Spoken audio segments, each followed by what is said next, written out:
Met vis blogiau ir blogiau, todėl kad vis skaniau ir skaniau. Pasakiškai įdomus sprendimai, tokie netikėti, sakysim.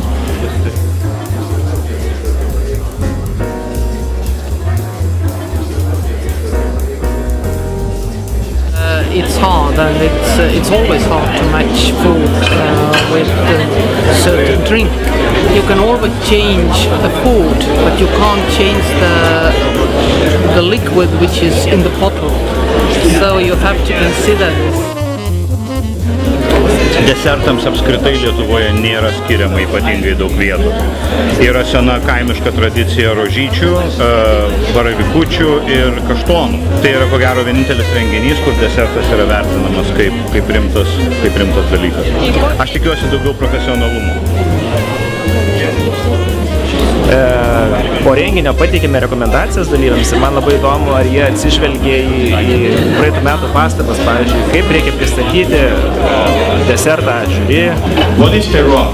Terroir is actually a concept of everything it surrounds, the growing foods, the geology, the soil, the climate, the microclimate, and as well as the peoples.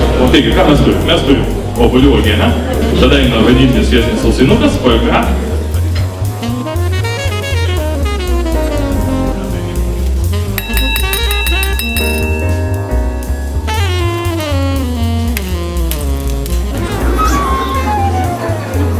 Mūsų komanda mėgėjų, mūsų komanda tų, kurie myli maistą, mėgsta maistą. Mūsų dalinys, kai pamačiau Deivido idėją su šito medžiu, su akmenimis ir visais tais dalykais, tai pirmoji mintis buvo ieškoti natural wine, natūralaus vyno, kuris atspindėtų dirvožemį, atspindėtų kažkokias ekologinės galbūt idėjas, biodinaminės idėjas. Really happy, yeah. It's such an array of different flavors and different matchings, and the way that people have chosen to match the wines and the desserts was really interesting.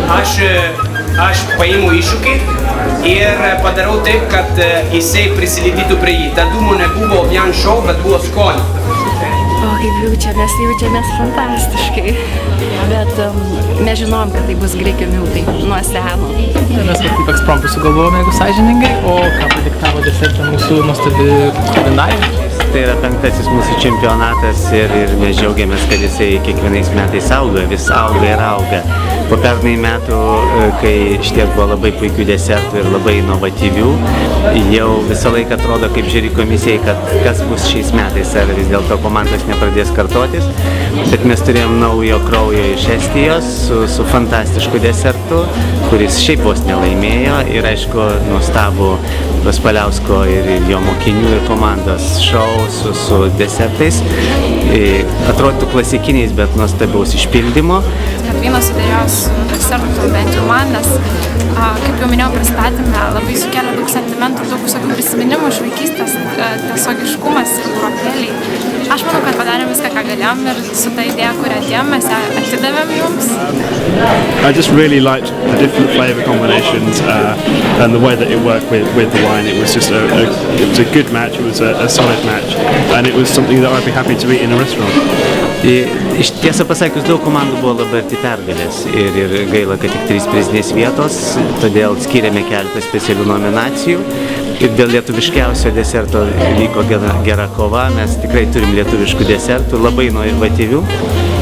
Ir su ridikėliais, ir su grikiais, ir su kmynais, ir dešros, ir pomidorų pavidale, tai mes judam stipriai į priekį, manau, kad laukiam kitų metų beveik su tokiu pat džiugesiu ir jau nebebijom, kad galim grįžti ar atsilikti, Lietuva gauna desertinį pagreitį.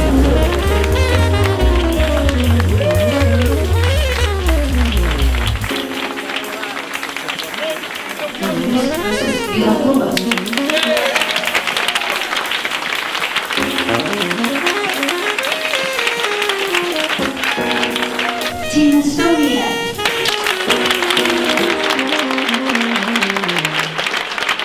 Thank you.